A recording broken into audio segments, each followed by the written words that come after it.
Hi, welcome back. This is Simon with Amass Games, and I'm going to show you Big Points, which is the expansion for Qwixx. This is the wrapping it came in, because some people like to see that. And this is the expansion that I've already covered off. Qwixx, that's regular Qwixx. We've got Qwixx gemixxt in the box, and we've got 2 packs of Big Points here. So, like regular Qwixx, it is single-sided. And I've got the dice tray here. And what you're going to do is get out your dice, and it plays very similar. It's in both packs, they play identically in terms of how the numbers go up. So I'm going to move that out of shot, just leave that in shot so you can kind of see what's going on, and that is there for comparison. You're going to take your dice, you're going to roll them. You're going to need a pen, obviously. And then you're going to mark off, as per usual, what you think you want. So as a first player, I might take, these are terrible, but I might take the 2, and that, okay? And then I mark off the 4. Now I go again, and what I really need to do is, it's a shame it's not a solo mode. This is going to definitely have a playthrough. I'm keen to know if you are keen to hear about a playthrough. If I went again, what I might happen to do is, now it's my turn, I take a 6 because it's the opponent's turn, and this time I might mark off a 6. Now what happens is, if I wish to, I can actually take, as I've marked off this 4, or I've marked off this 6 now, if a 4 or 6 comes up again, let's just see if that happens. Not quite, but I've got a 5, so I can't go here, and I could have marked off this, but I can't unless I've already marked off the respective number already. Now, what I was meant to do is, if you look on Instagram, you'll see that I've actually uploaded some pictures of some completed sets, and I thought I'd kept one.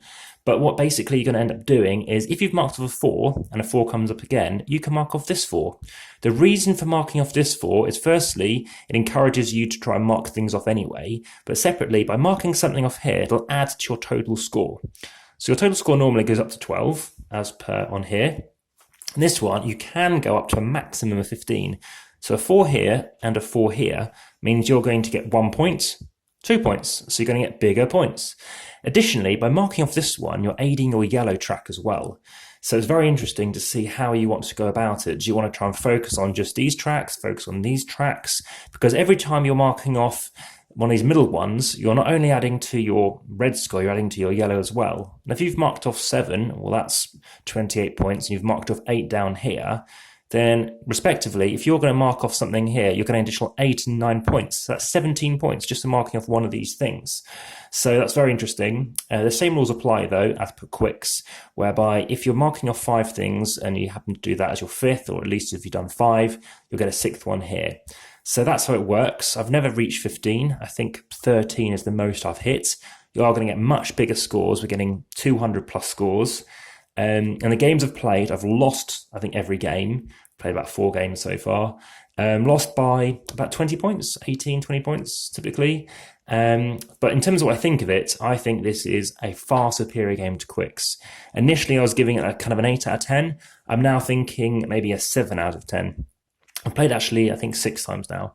But the reason I think it's better is it gets you a chance to go again, obviously. You're increasing your score. Each time you're going for this, it's worth typically almost double one of these things as well. And that reason why I lowered it from an 8 to a 7, it's still the trouble with Qwixx, whereby sometimes you literally cannot go because of that bell curve effect, which is why I think this is one of the worst roll and writes there is. But this expansion really elevates it to me, taking it beyond some other roll and writes that I've played. So that is Qwixx Big Points. Like I said, it's the only other weird thing is it doesn't fit inside the box. Very strange that. Very annoying, to be honest. I'm guessing it's just because you've got this extra stuff and they've realised it doesn't need to be. What you could do is almost cut it out, but it looks like, you know, they've made things slightly bigger as well. I don't know if they needed to do that. I think maybe it's too small, but to be honest, I think the smaller the better, because in games like Lagrange and various other games involving marking something off, that's a big area to cross off, and that is, you don't need to mark off such a large checkbox. So I think it definitely could have been smaller. But that's currently my review for Qwixx Big Points. It's better than the other expansion, in my opinion, gemixxt. And yeah, this is what I think of it. By all means, let me know what your thoughts are. And whilst it is just, you know, a piece of paper, I'm going to do the classic thing, because I haven't done a video like this for a while. That's purely because everything else has just been a catch-up review. So you're going to pay nothing to do that. You're going to need 2 sheets though. So that's all you're going to need. And you're going to need your dice. So it's going to be 25. If you want to have it all together, then you're probably going to have to do it like this. If you like the video, please hit that so I know that you like it. If you also, I mean, these will no longer even fit in here.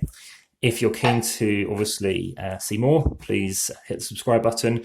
Check the description, check the comments as well. And I look forward to bringing you another video very soon. So all the best and more things coming your way. Take care. Bye-bye.